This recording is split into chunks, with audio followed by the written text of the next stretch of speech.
Murder style, y'all. Insanity, insanity, whatever happened to humanity? Ooh.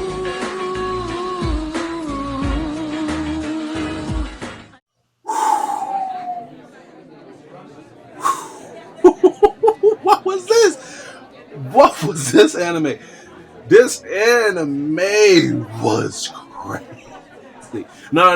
Let me start with the headline, okay? Let me start. Let me start with the headline. Okudama Drive is a cyberpunk style Japanese animated television. I'm sorry. I just got done watching this, so my mind is still hot right now, okay? So please forgive me. It's a cyberpunk style Japanese anime television series conceptualized by Kazutaka Kaduka and produced by Period and Two Kyo Games. Long ago, a war broke out in Japan that pitted Kantao against Kansai and divided the country. Slowly, the police and government began losing control of Kansai to criminals known as Akudama. The story follows a young woman who accidentally becomes a criminal known as Akudama while being hunted by the government. To guarantee her chance of survival, she decides to take on a fake identity known as Swindler. Watch this anime. If you guys like action, if you guys like drama, if you guys like chemistry, a creative story, this anime is great. This anime is fantastic. This anime is beautiful. This anime is bursting with so much yumminess. A plus. A plus. Period. Period. Let me stop because that song is so disgusting. This anime blew me away. I love every single thing in this anime. The story itself, great. The chemistry of the characters, great. The character development, great. The dialogue, great. The chemistry, great. I just said chemistry, didn't I? I'm losing track. Let me go back. Anyway, I gotta calm down because when you watch an anime like this, you are not going to be normal. This anime was filled with so much adrenaline to the point where you begin to feel. Have you ever watched a superhero film and you feel like you wanted to be a superhero? Have you ever watched an action film and you wanted to feel like you want to know Kung Fu, you want to know Taekwondo, Muay Thai, Tiger Style, all that stuff?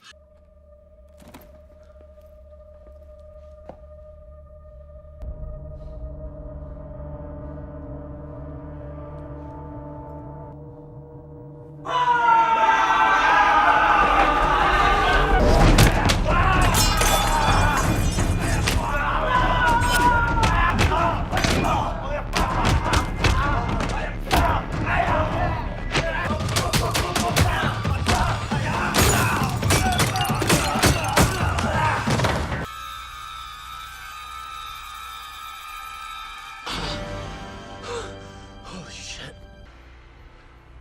I know Kung Fu. Show me.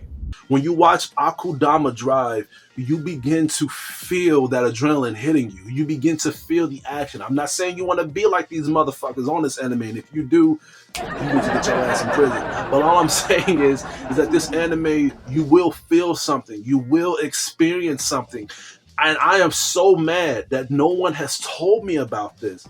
And I came across this anime because I was just shooting blanks when I was buying animes online on Zentai Filmworks and Funimation.com. They was telling me about Akudama Drive. Now the anime actually pulled me in when it comes to basically the detail of the box itself.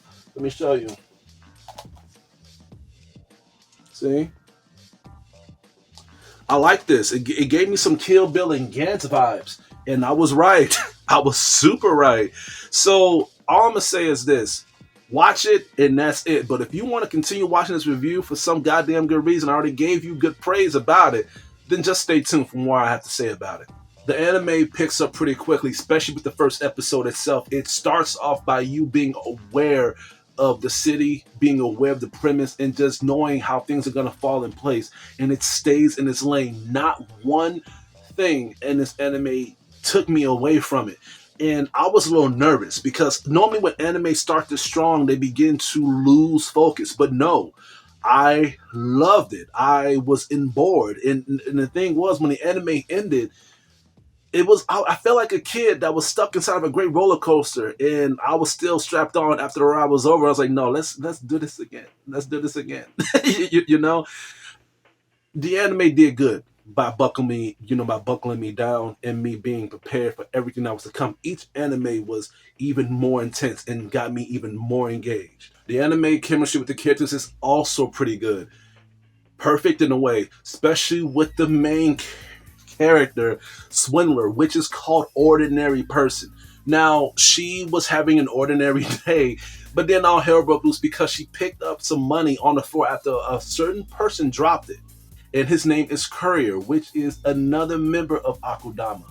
Now, she tries to be kind to give it back to him, but she went through hell to do so as she got locked up by by being accused of thievery. She was surrounded by so many criminals, and she knew that if she does not blend in, then there's a good chance that she might get killed off. She has no skills. She has no type of chemistry when it comes to her trying to survive.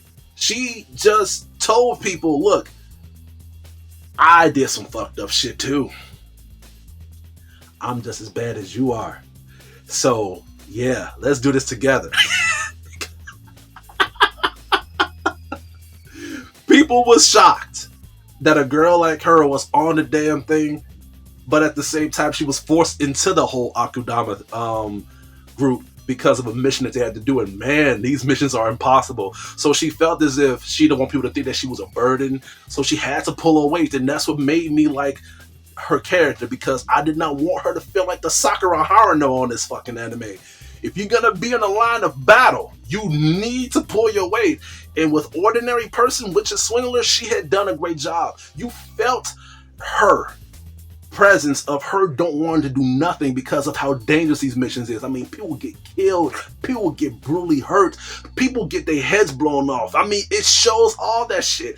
And with her, I felt like this was a girl that was in the wrong anime. I'm like, I don't think you should be on this, man. I mean, you probably should have been on Chobits or some shit. But I like this. All these characters got mean mugs in their eyes, like they muscular or whatever. They got all good killing skills. So with her, she was like a flower that was dipped inside of a lava pit. She was literally burning with a death kill count, but she had to just lie her way out. But at the same time, that does not mean that she was not doing anything. Again, she pulled her weight. She did all she could, and it was enough for me to be entertained with her character.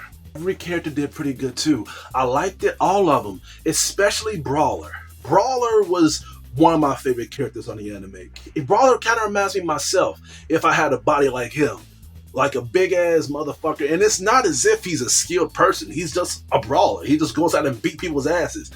Courier, he's a character that does things with class. He does things with a style of execution.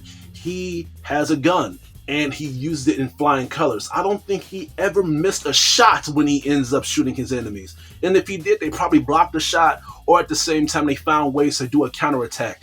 But Courier is not just skilled with that. He also has a bike that has projectiles in it. And they need this bike to complete these suicide missions when it comes to hijacking trains, hijacking buildings, stealing things, and swindling other materials and stuff. Courier is the major weight of this anime. Now, what's a combat anime without hacking? And we do have a hacker here named Hacker. Nigga. Hackers from animes and shows can slowly be the bore of it, because all they do is just type down things on the computer and stuff like that, and they unlock things.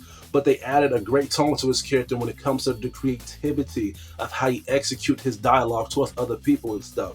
He even have these barriers around him to predict certain enemies are trying to take him out, because honestly, he is the most vulnerable character on the anime. So he's more into defense as he weakening other defenses and breaking codes and stuff. And then what is not an anime when it comes to a small bit of a crazy toxic woman with a dose of etchiness? And that's what we have, Doctor.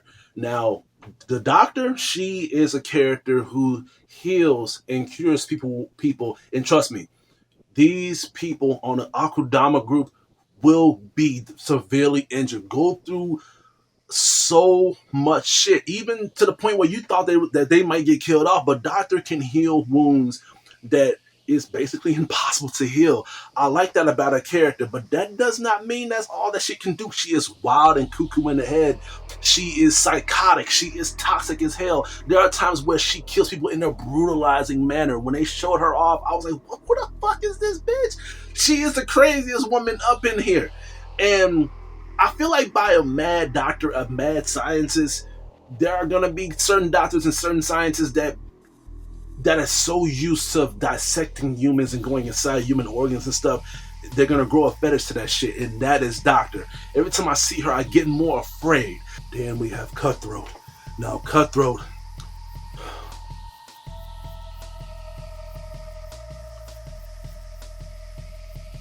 What the fuck is this guy's problem? I say that every time I see him. There's more characters onto this anime too, but those characters are the main weight of this anime. And if you like all those that I mentioned containing to those characters, this anime is bursting with so much material here to the point where it cannot be overlooked. And that's why I like this anime so much, because it has everything on the table. It has everything on the table, and it put it all in a good piece to the point where you see the puzzle board and you can make sense of it, but at the same time, there's not one piece that stands out. And that's what I liked about Akudama Drive, is that I can tell that the director, the producers has taken time with every single aspect of this anime to the point where there's nothing that I have to say that's negative about it. Even the comedy is great too. There were times on this anime where they would throw some laughs on here, and I was laughing my ass off. And I thought that was great, because by this anime that is filled with so much action, so much drama, so much chemistry, to the point where you begin to feel the characters' drives and motivations for why they're doing what they're doing. They need to have some downtime. They need to have some moments where I can breathe again, breathe again. Some Tony Braxton shit. And they have done that well here. Not one comedy scene was out of place, wacky, weird, and just out of touch. The comedy scenes, it was well executed, and I feel like they deserved it. Let's talk about the visions. The anime art style on here is beautiful, amazing, and I loved it all the way. This is an anime you have to watch on Blu-ray or in high definition. Fuck you if you're watching this on a fucking streaming device that has, like fucking 720p and shit. This anime deserves more respect, and it needs to be talked about. It needs to be praised. There were times where I would watch this and I would see certain color scenes on here, and I would just pause the screen. I'm like, man, that shit look good. Like, that looks damn good. This anime is the visual itself. Thank God I bought this on Blu-ray. Do they got this on 4K? I'm gonna have to check that out. But other than that, I think I said too much about this anime already. Is that enough to convince you now? No? Well, then watch it. And then let me know. I'm gonna have to give Akudama, I already set the fucking rating to stop that shit. Well, that's all I have to say for today. Please stay tuned for my upcoming reviews and anime videos headed your way. This is Hugo, your critic teacher, and I hope you guys have a damn good day.